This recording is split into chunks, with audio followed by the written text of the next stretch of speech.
오늘 은혜 받으실 말씀은 요한일서 4장입니다.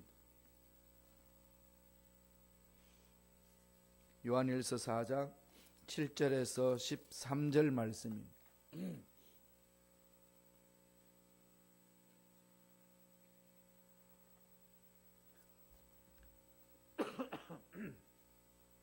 요한일서 4장 7절에서 13절까지 말씀을 다 참목소리로 합독하시겠습니다.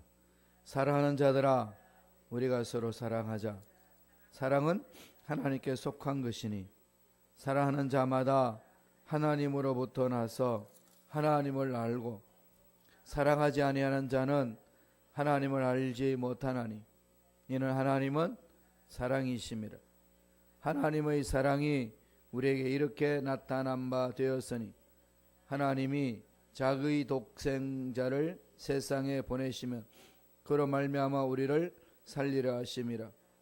사랑은 여기 있으니 우리가 하나님을 사랑한 것이 아니요 하나님이 우리를 사랑하사 우리 죄를 속하기 위하여 화목제물로 그 아들을 보내셨음이라.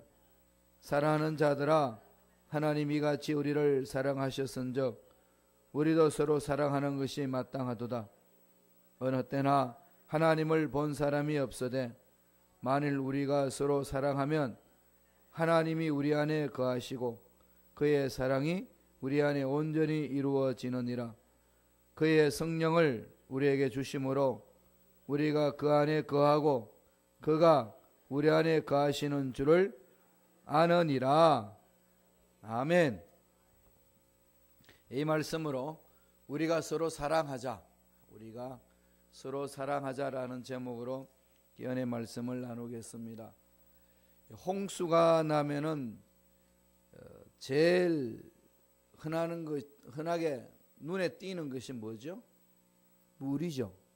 물입니다. 홍수가 나면은 온천지가 물입니다.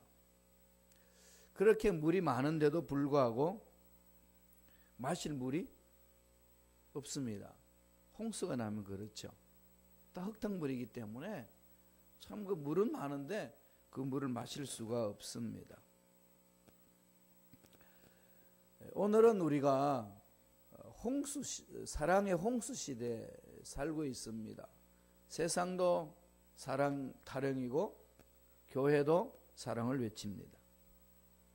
TV를 켜도 사랑이고 드라마도 사랑의 얘기고 영화를 봐도 사랑의 얘기고 남녀간에 문제가 일어나는 것도 사랑 싸움이고 음악을 들어도 사랑이고 어딜 가나 다 사랑입니다.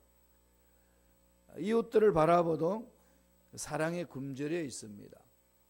교회 나오는 사람들도 이렇게 사랑 때문에 오히려 마음이 아프고 또는 사랑 때문에 행복해지기도 하고 그렇습니다. 그럼에도 불구하고 참 사랑에 굶주려 있습니다. 사랑은 이렇게 많이 외치는데 참 사랑을 맛보지 못하기 때문에 그렇지 않겠습니까? 홍수가 나면 물은 많은데 그 물은 흙탕물이니까 먹을 수가 없습니다. 이와 유사하게 사랑을 많이 교회에서도 이야기함에도 불구하고 참 마음에 흡족함이 없는 우리의 모습을 많이 체험을 합니다. 그것은 곧 어저께도 말씀드렸습니다마는 진실한 사랑, 참된 사랑을 체험하지 못하고 있기 때문에 그런 일이 일어나는 것이라고 우리는 볼 수가 있습니다. 오늘 사도 요한은 이 사랑에 대해서 계속 지금 강조를 합니다. 그래서 우리가 서로 사랑하자, 그걸 외칩니다. 왜 우리가 서로 사랑해야 될까요? 사랑하자는 이 말씀을 들을 때마다 사랑 안 하면 안 되나요? 여러분 어떠세요? 사랑 안 하고 살면 무슨 문제 있나요? 정말 교회 안에서 뭐 사랑 안 하고 그냥 이렇게 살면 안 될까요? 왜 예수를 만난 우리들은 사랑해야 될까요? 이거 한번 생각해 보셨나요? 왜 사랑이 안 될까? 왜 사랑에 굶주림이 있을까? 이렇게 자꾸 이렇게 사랑에 목말라하고 있음에도 불구하고 한번 역으로 뒤집어 보면은 그러면 사랑 안 하면 안 되는가? 왜 우리는 사랑해야만 될까? 하나님 사랑이시니까. 그죠? 하나님 사랑이시니까. 사랑이신데 하나님 사랑이시고 우리는 뭐 그냥 살면 안 될까요? 이런 게 신앙생활에 의문 들지 않으시나요? 왜 이렇게 힘든 사랑을 왜 할까요? 주여죠. 정말 이건 우리 좀 깊이 한번 생각해 봐야 될 문제입니다. 매일 밥을 먹는데 다 이렇게 DONG가 돼서 나오잖아요. 안 먹으면 안 되나요? 이런 어떤 질문들 단순합니다. 단순한 질문입니다. 많은 끊임없이 우리 생활 속에 던져줘야 될 부분들이 있죠. 밥은 안 먹으면 못 산다는 것은 너무나도 잘 알고 있습니다. 다 없어지지만은 그럼 사랑은 이 부분에 대해서 우리는 좀 더 오늘 말씀을 통해서 깊이 좀 생각을 해봐야 될 것입니다. 왜 사랑해야 되는지, 사랑하지 않으면 안 되는 이유가 오늘 성서 속에 있습니다. 밥을 안 먹으면 굶어 죽는다는 걸 다 알고 있기 때문에 안 먹고 못 산다는 겁니다. 악착같이 먹으려고 그럽니다. 그럼 사랑은 여기에 대해서는 질문인 거죠. 그래서 지금 사도 요한이 서로 사랑하자 외쳤습니다. 그 이유가 있습니다. 첫째로 하나님은 사랑의 근원이십니다. 그래서 그걸 단적으로 뭐라고 그러죠? 하나님은 사랑이시라.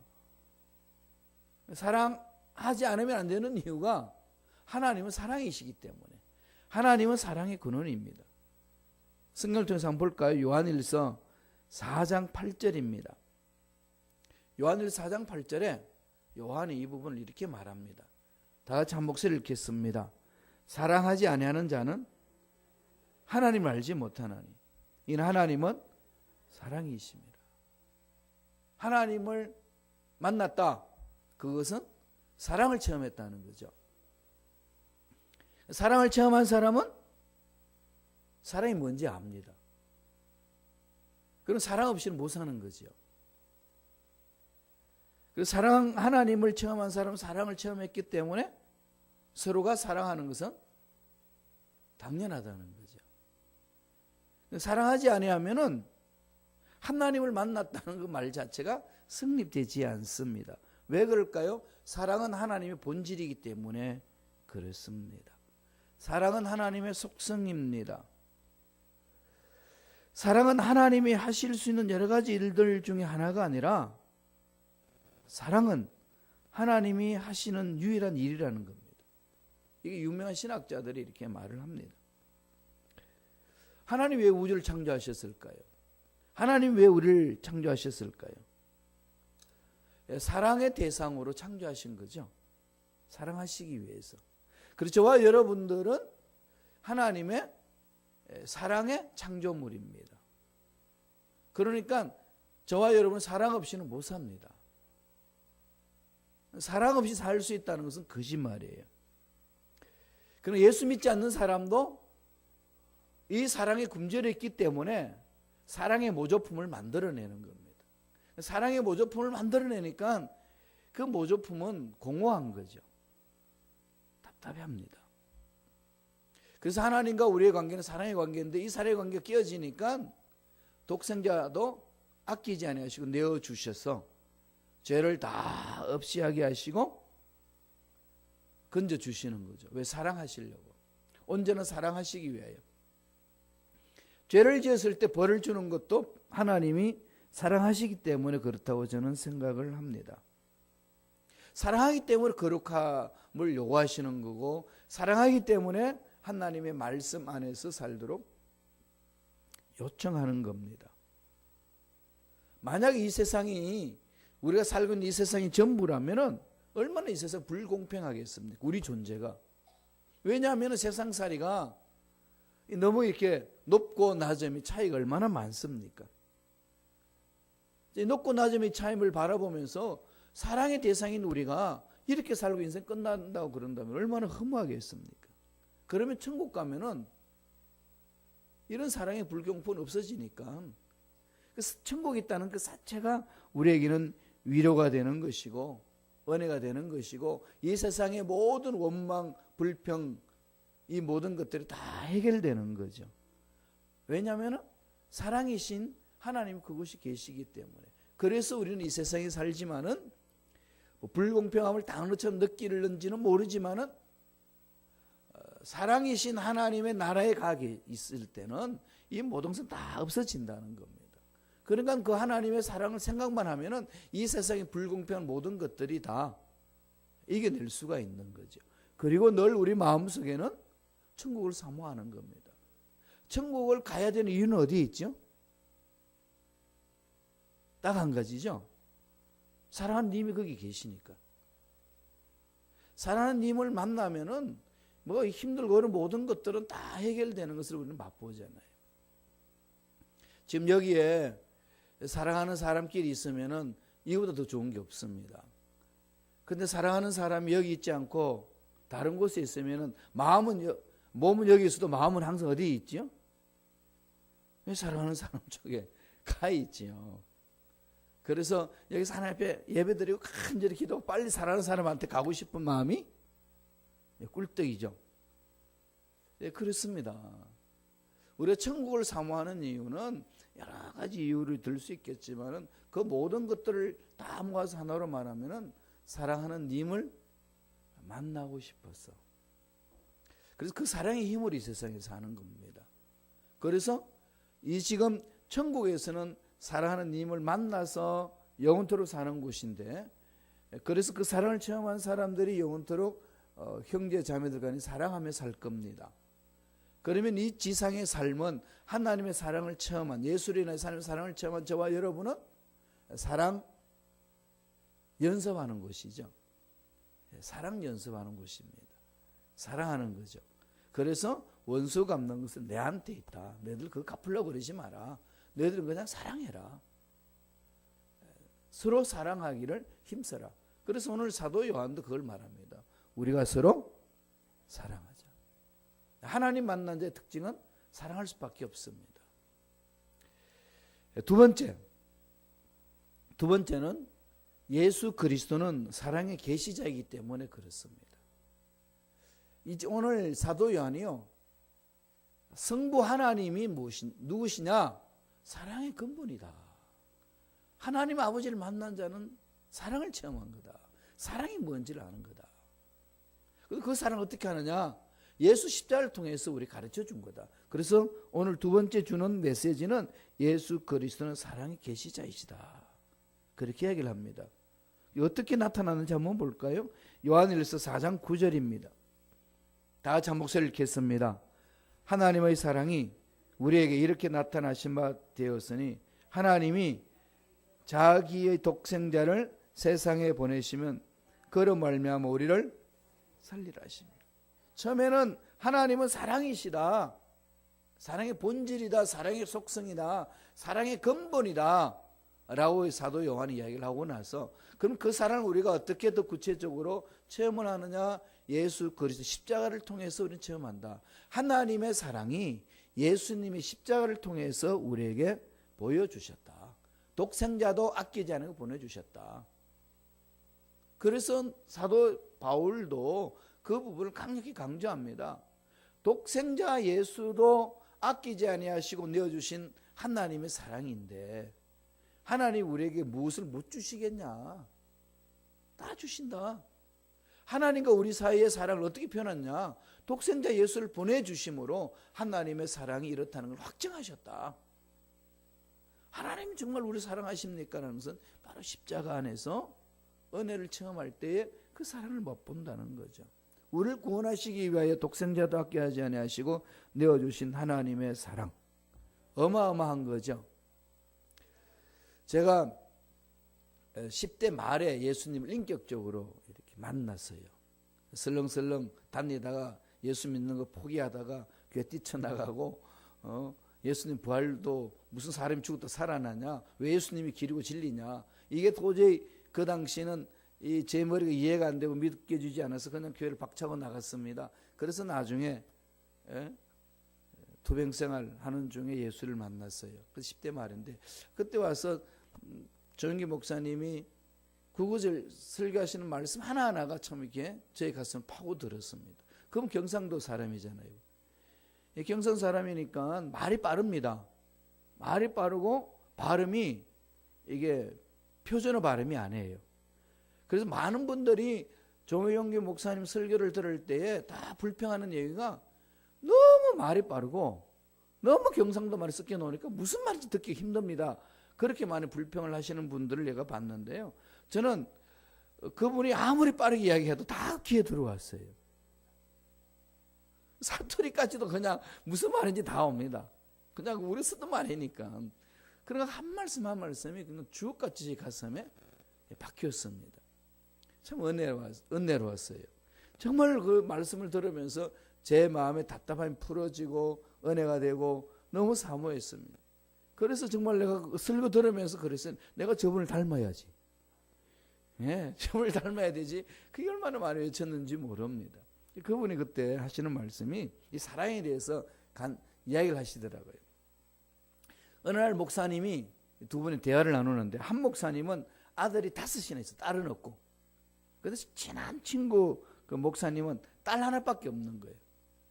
A라는 목사님은 아들이 5이나 있고 딸은 없고, 그 다음에 B라는 목사님은 딸 하나만 있는 겁니다. 아들 한 명도 없고. 그러니까 B라는 목사님이 친하니까 그 A라는 목사님한테 여보게나 자네는 아들 5이나 있지 않냐. 아들 한 명 우리 집으로 양자 보내. 우리 어떤 사이냐. 이렇게 하니까 그렇지 너하고 나 사이에 어떤 사이인데 네 아들 하나 양자 보낼게. 사모님도 물어보지도 안 하고 그냥 이렇게 딱 의리로 그냥 이렇게 결정을 했습니다. 집에 와서 아들을 이렇게 또 와서 5명이 자고 있는데 어떤 놈을 보낼까 뜯어봤어요.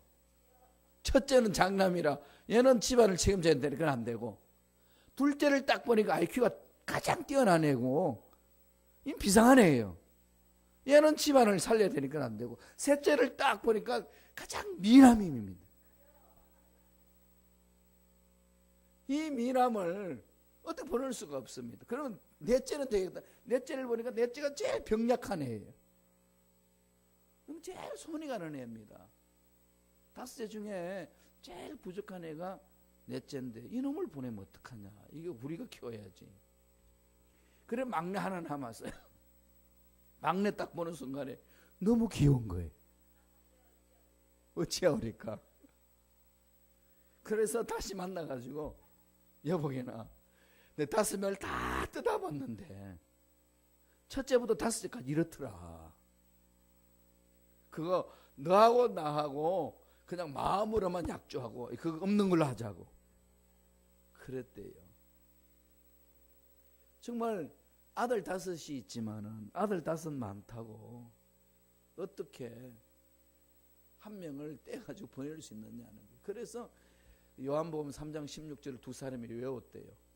하나님이 세상을 이처럼 사랑하사 독생자를 주셨으니 이는 저를 믿는 자마다 멸망치 않고 영생을 얻게 하시라. 이건 하나님의 사랑 아니고는 불가능하다는 거예요. 하나님이 주신 그 독생자를 아끼지 않고 내어주신 하나님의 사랑 얼마나 강합니까? 이 사랑 체험한 자만이 할 수 있는 거 아니겠습니까? 러시아의 그 우수리스크라는 곳에 선교하시다가 순교하신 선교사님이 계셨습니다. 김창식 선교사님인데요. 1996년에 러시아로 선교사로 파송받아서 갔습니다. 2000년도까지 선교를 하다가 2008년에 순교를 당했습니다. 교회에서 열심히 기도하고 말씀 전하고 양육하고 구제하고 이런 열심히 하다가 예배 다 마치고 신방 간다고 그 현지 고려인 집에 들어갔어요. 들어가가지고 가는데 마침 그 고려인들이 서로 싸우다가 한 명이 러시아인하고 고려인하고 싸우다가 그 고려인이 그 신방하는 집으로 들어왔습니다. 그러니까 이 고려인과 러시아 사람이 싸우다가 고려인이 도망가 버리니까 없잖아요. 그래서 거기서 신방 마치고 나오는 목사님이 바로 그 자기가 싸웠던 고려인이라고 생각하고 칼로 그 목사님을 찔렀습니다. 그 목사님 그 자리에서 소천하셨어요. 순교당했습니다. 뭐 어마어마하게 귀한 사역을 감당하다가 갑자기 일을 당하니까 그 사모님하고 두 아들이 있었는데 이게 어쩔 수가 없습니다. 신방 같이 나오다가 사모님과 두 아들 보는 눈앞에서 그 목사님이 칼에 찔려서 죽습니다. 그 이제 경사가 잡아서 그 러시아인을 감옥에 가둬놓고 있는데 그 형님이 그 김창식 그 목사님의 형님이 있는데 그분이 김안식 목사님인데 그분이 이제 장례식 겸해 한국에서 오셨습니다. 이게 뭐 어마어마한 그 사건 아니겠습니까? 러시아인을 잡아보니까 28세인데 전과 2범이고 약물 중독자였습니다. 그래서 그 형이 그 재수 씨하고 상의한 후에 그 만나러 갑니다. 김한식 목사님. 장례식 이제 마치고 나서 만났는데 당신이 누구요? 이렇게 이제 서로 이제 이야기하면서 쭉 진행해 나가는데 나는 당신이 죽인 그 김창식이라는 목사님의 형입니다. 그런데 우리는 하나님 사랑 때문에 삽니다. 그래서 내가 이 시간에 온 거는 당신을 원망하려고 온 게 아니고 예수님이 당신의 죄를 용서해 주셨습니다. 나도 당신이 우리 동생을 죽였지만은 하나 예수님의 사랑 때문에 살아난 사람으로 용서를 한다고 선포하러 왔습니다. 이랬더니 그 사람이 너무 멍한 거예요.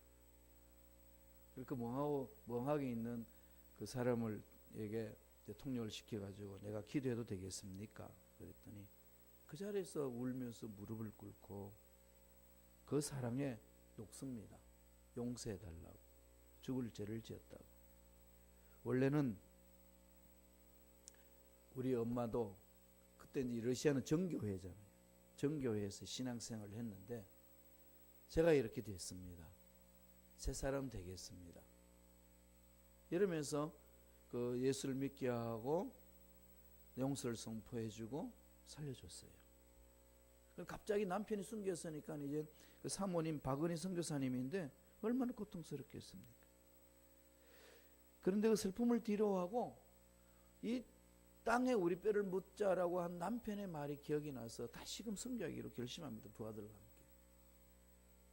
그래서 열심히 남편 했던 사역을 다 그대로 감당합니다. 너무 심한 가루가 있어서 또 암 선고를 받고 암이 악화가 되어서 남편 떠나 보내고 난 10년 후에 2010년 9월에 소천하십니다. 두 아들만 남았어요. 그 당시 두 아들이요. 큰 아들은 21살이고 둘째 아들은 18살입니다. 바울과 바나바 이름을 가졌는데 그들만 남았습니다. 그들은 이제 러시아 빠져나오면 되는데 그 두 아들이 결심을 합니다. 엄마 아버지가 이 땅에 몸을 묻었는데 우리들도 이 땅에 묻자. 그래서 지금 그 두 아들이 그 대를 이어서 그대로 거기서 지금 사역하고 있습니다. 이것은 하나님의 사랑을 체험하지 않고서는 할 수 없는 일이죠. 우리 구한말 시대 때에 너무 힘들고 어려운 대한민국 땅에 미국의 선교사님들이, 영국의 선교사님들, 독일의 선교사님들이 오셔서 그렇게 선교하셨습니다. 그 나라가 대한민국입니다. 그들의 영향을 받은 대한민국 사람이 지금도 러시아에 가서 그런 일을 합니다.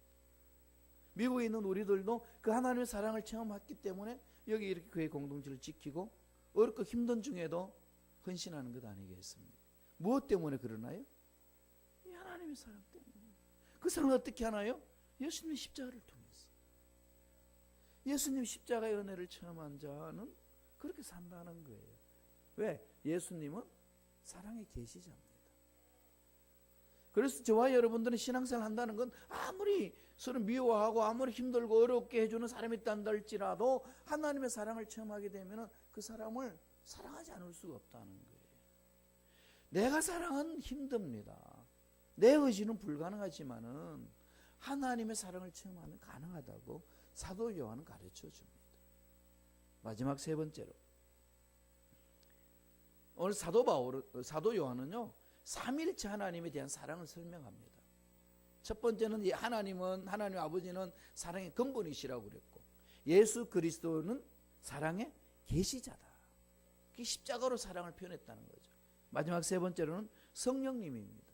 성령님은 무엇이냐? 성령님은 사랑의 중매자가 되신다. 사랑의 중매자는 거예요. 삼일체 하나님이 그렇게 사랑으로 이렇게 엮어주시는 분이 성령이십니다. 요한일서 4장 13절 볼까요? 다 같이 한 목소리 천천히 읽겠습니다. 그의 성령을 우리에게 주심으로 우리가 그 안에 거하고 그가 우리 안에 거하시는 줄 아느니라. 하나님 아버지 사랑과 예수 그리스도 십자가의 은혜를 우리가 마음속에 깊이 체험할 수 있는 것은 바로 성령의 은혜 안에서 가능하다는 겁니다. 그렇기 때문에 저와 여러분은 성령 충만하지 아니하고는 이 사랑 안에서 하나님의 일을 감당할 수가 없다는 것이 사도 요한의 표현입니다. 다른 말로 말씀드리면 성령 충만하다는 그 얘기는 하나님의 사랑 안에서 녹아버린다는 거죠. 그래서 사랑의 힘으로 어려운 힘든 것을 극복하는 것이고, 사랑의 힘으로 너와 나의 미움이 또 사라져버리는 것이고, 사랑의 힘으로 흑암의 세력들 미워하는 것들도 다 쫓아내버린다는 겁니다. 그러니까 사랑 체험밖에 없다는 거죠. 사랑 없이는 안 된다는 겁니다. 그 성령이 이렇게 그 사랑을 중매자 역할을 한다. 나와 너와의 사랑 관계를 맺어주는 거, 꼴보기 싫은 사람들 있잖아요. 여러분들 입에서 지금 막 내뱉는 사람 있죠? 정말로 그냥 막 이게 육두문자 쓰면서 욕해주고 싶은 사람이 있잖아요. 뭐 그래 아는 것처럼 가만히 계시나요? 그런 게 다 있잖아요, 마음속에. 이런 것들을 다 제거하고 사랑으로 엮어주시는 분은 성령님이라는 거예요. 성령의 중매자입니다. 그리고 매 순간 성령을 자꾸 사모하고 성령을 따라서 행해야 되고 성령의 음성에 민감해야 되고 성령의 음성에 순종해야 되는 겁니다. 그렇게 해서 중매해 주는 거죠. 그렇게 해서 하나님의 일을 감당해 주는 겁니다. 이런 얘기가 있습니다. 한 형제가 한 자매를 너무 사랑했는데 이게 사랑의 편지를 보내도 아무 반응이 없습니다. 결심을 합니다. 일주일에 한 번씩 사랑 편지 한 통을 보내도 안 되니까 매일 사랑의 편지를 보내겠다. 매일 사랑의 편지를 보내도 안 되니까 하루에 3번씩 사랑의 편지를 보내겠다. 그래가지고 결국은 그 여인이 그 사랑의 편지를 받고서는 감동을 받아가지고 결혼을 했는데, 누구하고 결혼했느냐? 우체부하고 결혼했습니다. 날마다 사랑의 편지를 갖다 주니까, 날마다 갖다 주는 그 사랑의 편지를 갖다 주는 우체부한테 마음문이 열려가지고 결혼했다는 얘기예요. 만남이죠. 매 순간 하나님의 사랑과 예수님 십자가의 은혜, 성령을 인하여서 그 사랑을 체험하는 것이 중요하다는 거예요. 세상 문제를 매일 만나고, 세상이 돈을 매일 만나고, 세상 것들이 매일 만나면 세상 것들을 짝할 수밖에 없습니다. 문제 일어나잖아요. 생각지도 않은 문제들이 막 일어날 때에 그 문제 내 마음에 빼앗겨 버리면 그 문제가 나를 장악합니다. 그럴 때마다 독생자도 아끼지 아니하시고 내어주신 하나님의 사랑에 잠기시기를 바랍니다. 약하다고 주저앉지 마시고, 힘들다고 주저앉지 마시고, 절망 같은 상황이 주어진다고 좌절하지 마시고, 그럴수록 더 성령을 사모하시고 하나님의 사랑에 깊이 잠기시기를 바랍니다. 그래서 디모데후서 1장 7절 이렇게 말합니다. 하나님이 우리에게 주신 것은 두려워하는 마음이 아니요 오직 능력과 사랑과 절제하는 마음이니, 능력을 주신다는 거죠. 사랑하는 그런 능력이 있습니다. 늘 그 사랑 안에서 승리하시는 저와 여러분 되시기를 간절히 축원드립니다.